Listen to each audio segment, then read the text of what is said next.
are you doing with Jesus?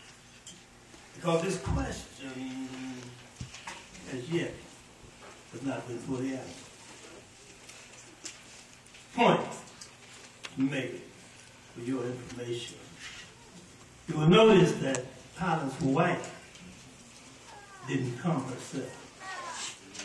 She sent a message to give the message, bring the message to Pilate. In those days, even the queen had to get permission from a eunuch. The question of an appearance was her husband. So now let's look at this thing. It took place in the judgment hall before a multitude of people. Pilate asked the question, what then shall I do with Jesus? Day more than 2,000 years after his death. The question remains, and it still is a personal question. A question that each of us must answer for ourselves. What shall I make it personal? What shall I do with Jesus? Will I recognize him just on Sunday morning? If you do that, then you don't realize that God is not a Sunday morning God. Amen. He's a 24/7 God. Amen. Amen. And that's how we ought to think about him. Wow. 24/7. I'm glad he's not just a Sunday morning. Yes, yes. Well, you know, a whole lot of folks die Monday through Saturday. Amen. A lot of people have situations Monday through Saturday. Amen.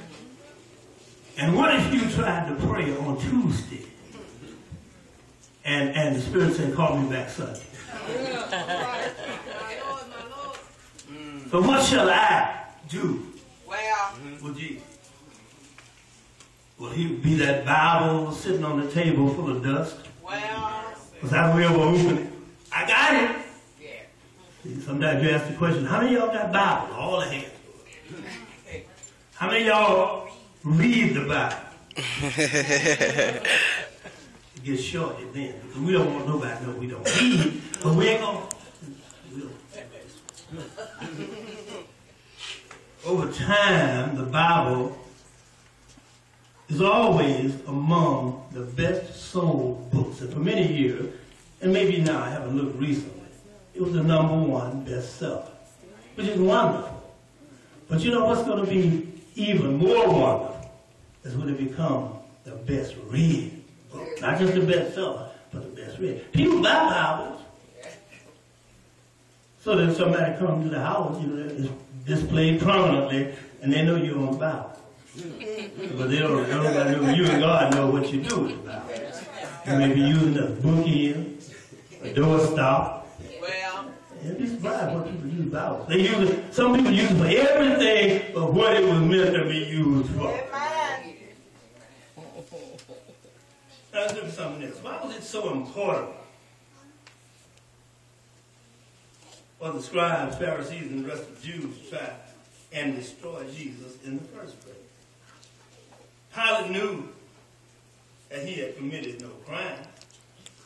But the Jewish leaders were blinded by jealousy, envy, and hate.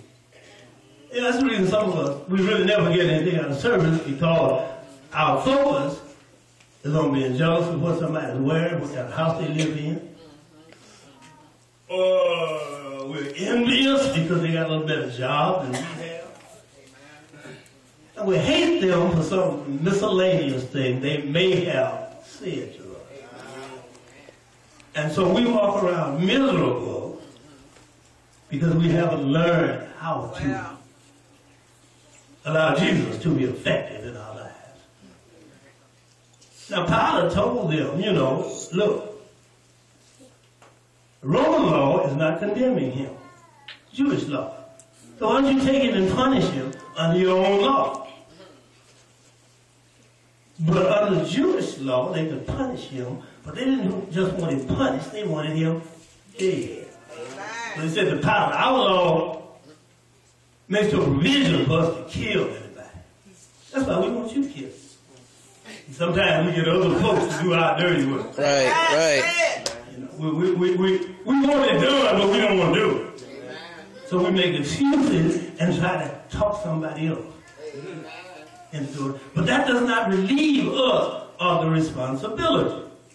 In fact, it adds more to it because the Bible says, he that would lead one of my little children astray, it would have been better had he not been born. So just because you get somebody else to do it, don't mean you don't share that responsibility. Amen. Say it. Rejecting Jesus, listen, rejecting Jesus is a dangerous undertaking. History has proven that those who reject Jesus must pay a very high price for their transgression. Listen, 22 civilizations have arose in the history of man, and all but 7 of them have perished because they tried to get rid of Jesus. And despite all of their efforts, he is still on our hands. Even if he is not in our hearts. All right. You see, the Romans didn't see Jesus as a traitor. The Pharisees did.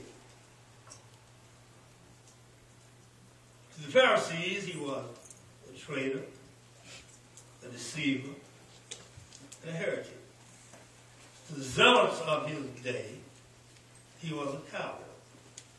To the Sadducees, he was a menace to tradition. And to his own family, he was mentally deranged. I got those out of a book. Now I want to add one. To the unbelievers, Well. he'll be your worst nightmare. Well. All right. What shall I do with Jesus? And one thing is easy to see here. One thing we have to understand. Jesus was working under a handicap. A man-made handicap. But none of this could deter him from his mission. Yes, Jesus had a mission and a purpose. There was a reason for him to be born. There was a reason for him to live. And there was a reason for him to die. He was born to save the world. Born that man might be redeemed. Born to be the intercessor or go-between man and his Father. See, all of us, one thing, let's understand this.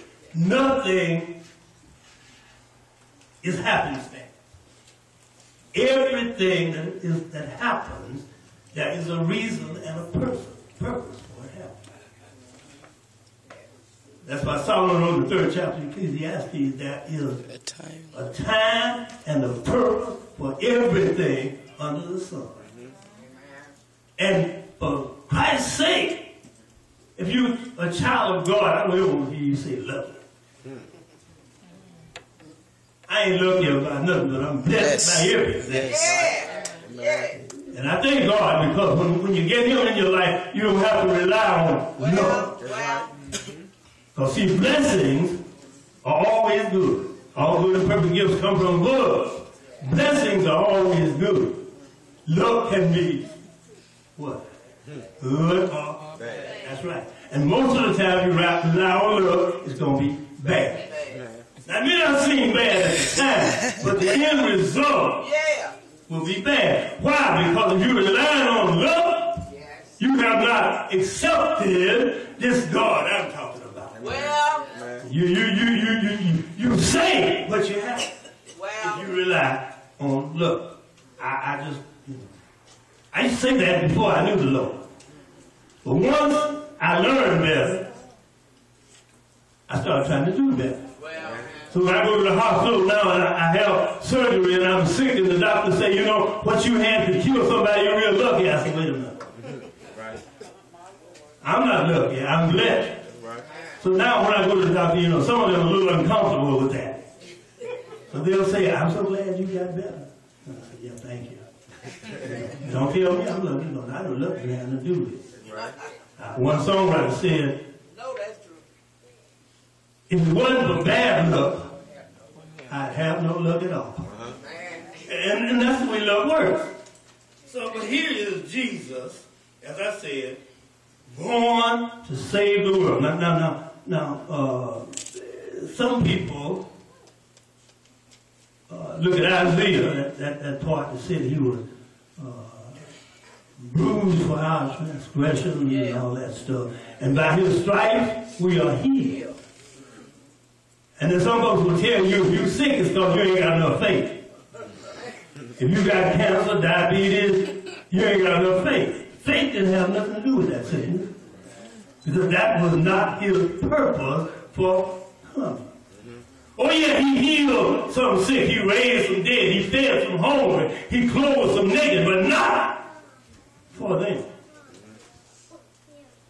He said, I do these things so that you might see the power of my Father in heaven. He's doing it for the edification of God. Now, let's look at another thing. Everybody that he raised from the dead, guess what? They died again. So being, you know, some people will say, well, he raised them from the dead, they ought to be immortal. Not yet. No, not yet. But he said, I came to save my people from their sin. And that's the worst disease. Amen. We can be saved from sin. Yeah. And that was what he came to do. Not to cure all these lepers and all that. He did. Like I say, he cured some, but faith didn't have anything to do with it. The only one that really spoke of faith was the woman that touched the hem of his garment. You know? And there's a couple of other places where he said, thy faith has made thee whole. But it took his virtue plus their faith to make it work. Jesus lived to heal the sick. He lived to raise the dead. He lived to feed the hungry and clothe the naked. He lived